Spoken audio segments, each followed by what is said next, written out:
gak pakai banyak bacot, langsung aja kita masuk film actionnya untuk Baku Hantam. Film dimulai dengan seorang terbayaran terlihat dalam keadaan pingsan dan sedang terjun bebas dari atas langit. Atau lebih tepatnya dia dilempar dan pria ini bernama Roy. Saat Roy sadar ternyata dirinya sedang terjun bebas tepat di atas sebuah hutan tropis yang sangatlah lebat. Ketika hampir sampai di tanah, parasut pun secara otomatis terlepas dari punggungnya dan dia pun mendarat cukup keras ke permukaan tanah.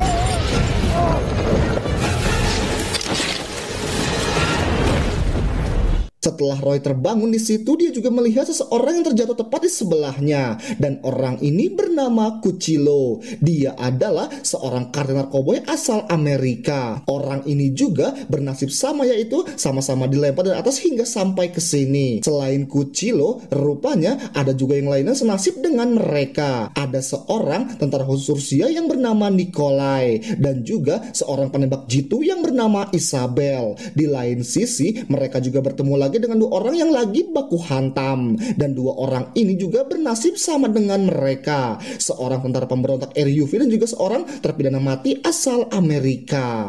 Maybe we should get that guy hanging in the tree. Ada juga seorang yakuza yang bernama Hanzo dan yang terakhir seorang dokter asal Amerika yang bernama Edwin. Tak satu pun dari mereka tahu di mana mereka sekarang berada atau bagaimana mereka bisa sampai di sini. Masing-masing dari mereka hanya mengatakan kalau mereka sudah terbangun dalam keadaan terjun bebas sama seperti yang lainnya. Ada beberapa hal yang sama dengan orang-orang ini, yaitu mereka sama-sama pembunuh berdarah dingin. Kecuali satu, si dokter Edwin, di mana dia mengatakan selama hidupnya baru kali ini masuk dan bertemu dengan orang-orang bersenjata. Di perjalanan mereka dikejutkan dengan penampakan sebuah artefak dengan banyak sekali tulang belulang yang terlihat dikumpulkan menjadi satu. Bukan cuma tulang manusia, tetapi jenis spesies lainnya pun juga ada di sana. Menurut Simon, siapapun yang melakukan ini pastinya menjadikan tengkorak-tengkorak ini sebagai trofi atau piala, karena menurut budayanya siapapun pejuang yang memiliki trofi terbanyak akan mendapatkan gelar sebagai pejuang yang paling dihormati. Yeah. This is something else. Maybe it's ransom. This is hell. Setelah itu mereka pun mencoba untuk terus berjalan ke tempat yang lebih tinggi, berharap kalau orang-orang ini mengetahui di mana lokasi mereka berada. Di perjalanan, Nikolai mencari tahu perihal tumbuhan yang terlihatlah sangat aneh. Di sini, si dokter Edwin memperingatkan Nikolai kalau tumbuhan ini sangatlah berbahaya, di mana jika menggores sedikit saja tubuhnya bakalan lumpuh. Sampai sini, Roy dan Isabel mengetahui kalau tempat ini benar-benar sangatlah aneh. Salah satunya ialah matahari semenjak mereka datang sama sekali tidaklah bergerak. Setelah melihat dari masing-masing orang ini, Roy menyimpulkan kalau mereka semua dikumpulkan di tempat ini karena dipilih. Setelah beristirahat, mereka kembali melanjutkan perjalanan sampai tiba di sebuah lokasi di mana di sana terlihat sebuah benda yang mirip banget dengan sebuah kandang. Setelah diperiksa, kandang tersebut kosong yang hanya menyisakan binatang-binatang kecil di sekitarnya. Kandang-kandang ini pun tidak hanya satu, akan tetapi sangatlah banyak. Faktanya, kandang-kandang itu bukanlah kandang para predator, tapi makhluk-makhluk universe lain yang juga dikirim ke tempat ini. Jadi, si predator itu bukanlah hanya bersenang-senang dengan memburu manusia, melainkan juga spesies lainnya. Mereka pun lalu melanjutkan perjalanan dan secara sengaja Simon mengaktifkan berbagai macam jebakan sehingga orang-orang ini hampir saja mati.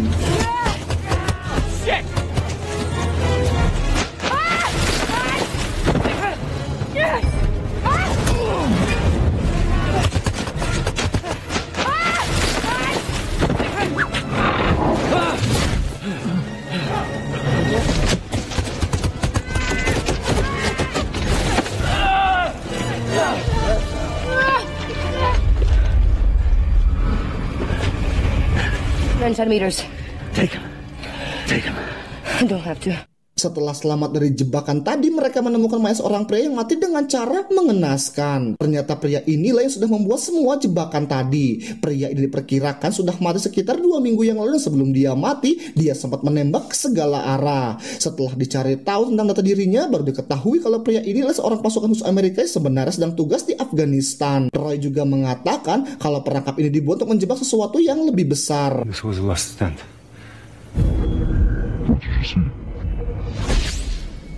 Mereka semua pun meneruskan perjalanan sampai akhir tiba di puncak, dan tiba-tiba mereka dikagetkan dengan sebuah penampakan di mana ternyata mereka semua bukan berada di bumi, melainkan berada di sebuah planet yang tidak diketahui. Sampai kemudian mereka semua diserang oleh makhluk berkaki 4 dengan bentuk yang gak jelas, dan bukan cuma satu tetapi banyak. Pertempuran sengit pun terjadi sampai akhirnya makhluk-makhluk itu pergi karena adanya sebuah panggilan suara.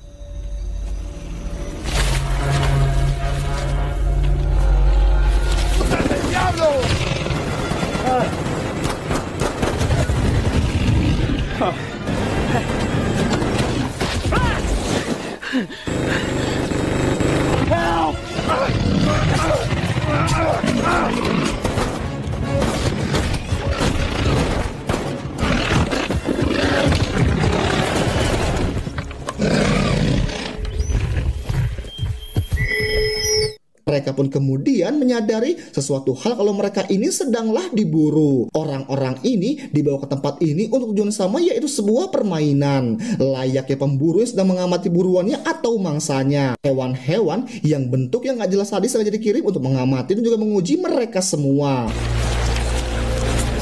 Dalam serangan tadi tampaknya si kartel Cuchillo telah menghilang. Yang rupanya setelah diselidiki Cuchillo ternyata ditangkap oleh serangan tadi. Dirinya terlihat terluka parah dan ditinggalkan di sebuah tempat di mana dia terlihat sangat kesakitan dan meminta pertolongan. Roy dan Simon pun segera menyadari kalau itu adalah sebuah jebakan. Semua kemampuan-kemampuan ini seperti hewan pemburu, umpan jebakan adalah sesuatu yang dipelajari oleh para predator dari para mangsa-mangsanya. Ini salah satunya umpan jebakan di mana Simon pernah melakukan ini ketika bertugas sebagai tentara RUV.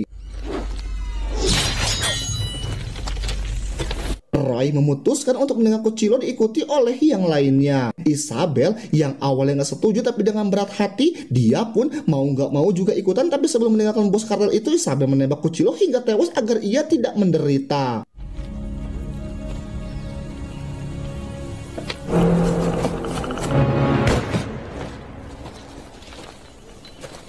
Setelah itu, mereka pun memutuskan untuk mengikuti jejak-jejak dari hewan-hewan tadi dan sampailah mereka di sebuah tempat di mana di situ banyak sekali bangkai-bangkai dari makhluk-makhluk lain selain manusia yang terlihat dikulitin dan digantung di pepohonan. Selain itu, mereka juga menemukan seekor predator yang ditangkap dan diikat di sebuah pohon.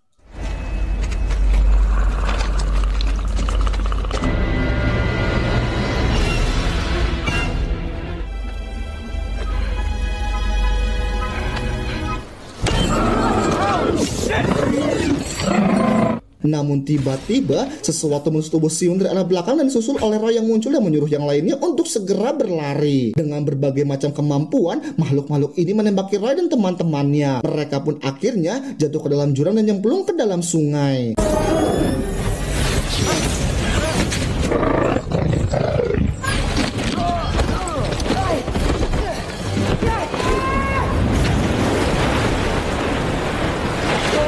Lama terlihat drone pengintai pun dikirim oleh seorang pemburu untuk memantau keberadaan mangsa-mangsanya. Yang ternyata drone itu milik 3 predator yang sedang mengintai mereka. Mereka pun akhirnya sampai dan berhasil selamat ke permukaan. Di sini Isabel marah kepada Roy karena Isabel nggak suka kalau Roy memanfaatkan mereka dengan cara menggiring mereka ke kandang makhluk-makhluk tadi. Karena si Roy sempat sembunyi sebelum makhluk-makhluk itu muncul. Roy beralasan kalau dia perlu mengetahui siapa sebenarnya yang sedang memburu mereka. Morning, you were ready to kill him.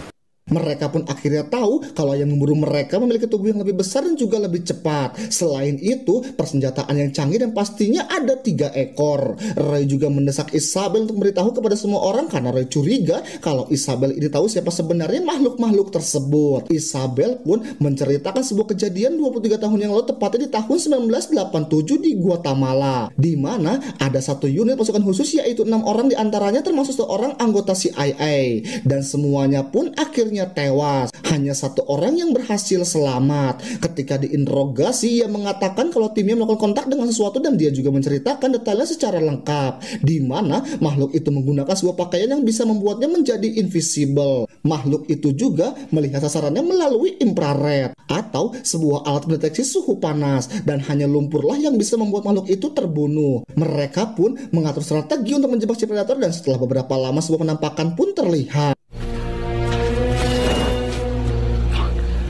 Tapi makhluk itu cuma muter-muter aja, sepertinya dia tahu kalau ada jebakan di depannya. Roy pun mempunyai sebuah ide, yaitu si dokter yang dari tadi kerjaannya cuma diam saja alias menjadi sebuah beban tim. Ia pun disuruh untuk menjadi umpan, dan benar saja seekor makhluk datang untuk memburunya.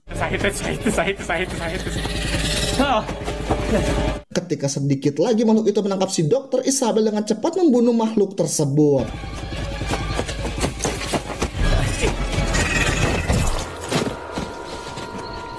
Dan ternyata itu bukanlah predator melainkan makhluk lain. Makhluk inilah yang keluar dalam kurungan di awal kejadian tadi. Jadi selain mereka, makhluk-makhluk lain pun dikirim ke sini untuk diburu sama si predator. Tapi yang lebih anehnya adalah ketika Isabel mengatakan kalau tembakannya tadi sebenarnya meleset dan bukan dia yang membunuh makhluk tersebut. Dan tiba-tiba suara-suara aneh pun bergema dan makhluk itu pun muncul tepat di belakang Roy.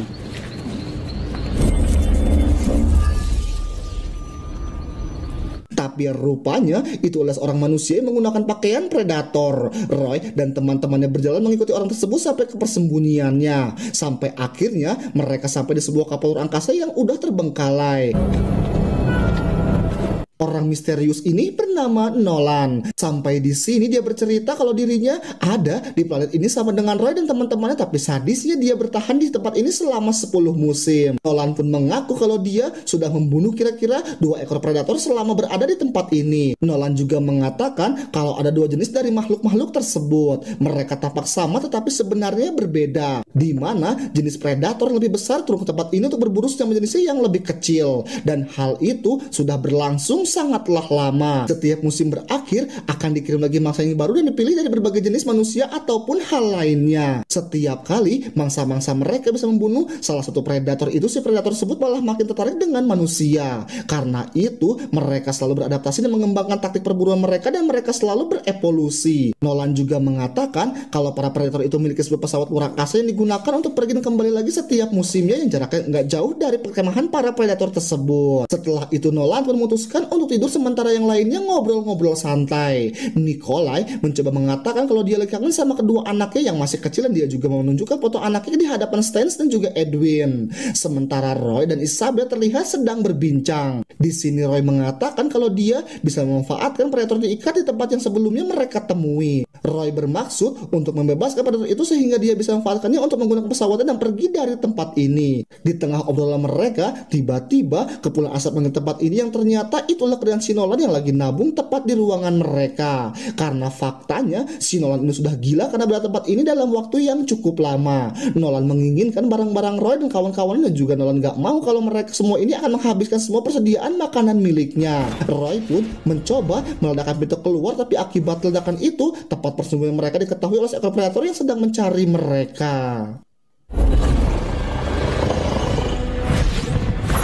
Nolan pun mencoba berlari sampai akhirnya dia bertemu dengan si predator.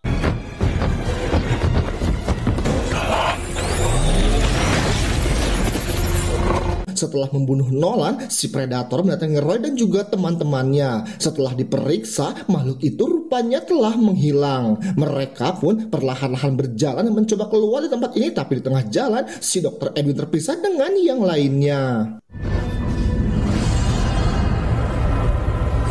Di mana dia berada di sisi ruangan yang lain dan si predator pun muncul tepat di depan muka si Edwin. Nikolai pun datang mencoba menyelamatkan si dokter, tapi rupanya si predator ini selangkah lebih maju. Akibatnya Nikolai pun harus mati. Sebelum Nikolai mati, dia sempat mencabut 2 buah granat dan akhirnya satu predator juga ikut mati.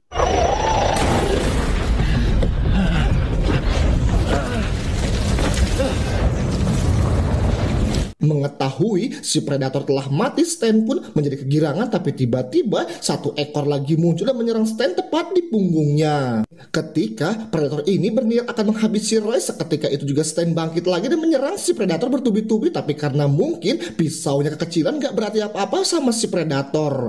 Akibatnya Stan pun harus mati dengan cara cabut tulang punggung belakangnya.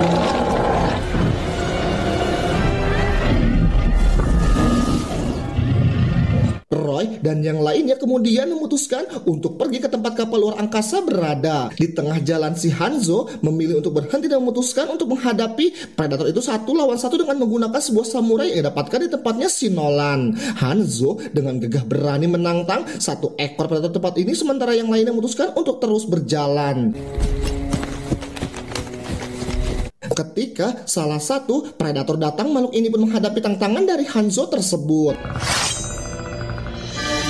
Pertarungan pun terjadi dan tanpa diduga si Hanzo berhasil membunuh salah satu predator ini. Tapi si Hanzo juga harus mati akibat serangan dari si predator.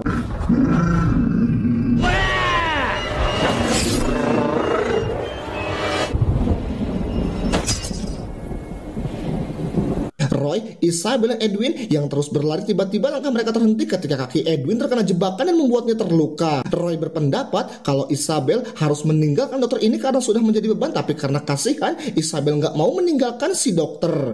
Akibatnya Isabel pun marah dan menyuruh Roy untuk meninggalkan mereka saja. Sesuai rencananya, dia akan membebaskan sang predator yang diikat. Dengan imbalan dirinya akan dipulangkan ke bumi. Sepertinya makhluk ini paham dengan perkataan si Roy. Dan ketika dibebaskan, predator ini sempat mencekik Roy. Tapi nggak lama berselang, ia pun langsung melepaskannya. Segera setelah itu, makhluk ini pun langsung memprogram ulang dengan tujuan orbit bumi. Dan juga makhluk ini mengaktifkan sistem pesawat menggunakan alat yang ada di tangannya. Dan pesawat yang dimaksud akhirnya muncul dan bersiap untuk segera lepas landas. Tapi tiba-tiba si predator yang besar dan yang terakhir datang ke tempat itu. Pertarungan seru pun terjadi antara dua predator. Sementara Roy langsung berlari menuju pesawat luar angkasa yang sebentar lagi akan segera pergi. Pertarungan yang awalnya seimbang ini akhirnya jadi milik si predator yang besar tersebut. Dan akhirnya predator yang lebih kecil pun harus mati dengan cara dipenggal.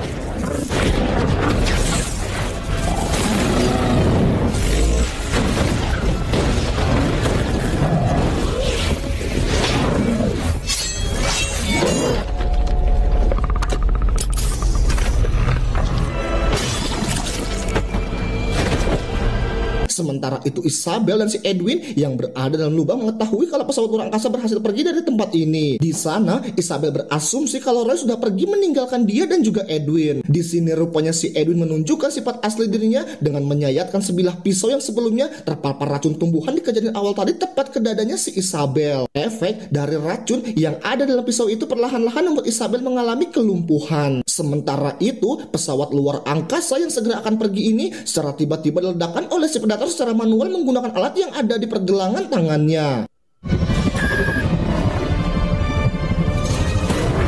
Kita balik lagi ke Isabel dan juga Edwin si dokter jahanam. Ia kemudian mengungkapkan kalau di bumi sebenarnya dia adalah seorang sosiopat atau pembunuh berantai. Maka dari itu Edwin merasa kalau dia lebih nyaman berada di tempat ini ketimbang pulang ke bumi. I guess now you realize why they chose me. Saat Edwin akan menghabisi Isabel, muncullah Roy yang ternyata nggak jadi pergi. Setelah menarik Isabel dan Edwin keluar, Roy sepertinya belum sadar kalau Edwin memiliki rencana yang jahat, yaitu akan melukai dirinya juga. Ketika Roy mencoba memeriksa keadaan Isabel, tiba-tiba dari arah belakang Edwin secara perlahan-lahan akan melancarkan aksinya. Tapi rupanya Roy nggak setolol itu. Dengan cepat Roy mengetahui dan menancapkan pisau milik Edwin tepat ke arah mulut bagian bawahnya. Edwin pun langsung diseret oleh Roy dan akan digunakan sebagai umpan untuk melawan si predator. Ketika makhluk ini tiba, ia pun berhasil mendeteksi sebuah kehidupan dan ketika diperiksa itu adalah si Edwin yang lagi tengkurap kesakitan. Ketika sang predator membalikkan badan si Edwin, terlihat beberapa gerak tangan yang akhirnya meledak dan melemparkan tubuh si predator. Roy pun kemudian muncul dengan lumpur di sekujur tubuhnya dan dengan menggunakan api yang melingkupi tempat ini menyebabkan penglihatan si predator menjadi nggak jelas. Roy pun bertarung dengan lihai dengan makhluk ini sampai akhirnya predator ini pun berhasil menjatuhkan Roy dan dengan bertubi-tubi makhluk ini menghajar Roy sampai babak belur.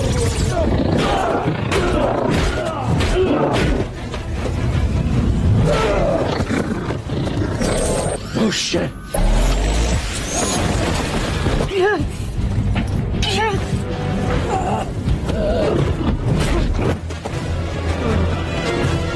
Ketika Roy akan dihabisi, Isabel pun berhasil menembak si predator yang menyebabkan makhluk ini menyerang Isabel. Roy yang marah langsung bangkit lagi dan menyerang si predator sampai akhirnya predator ini pun terpenggal dan mati.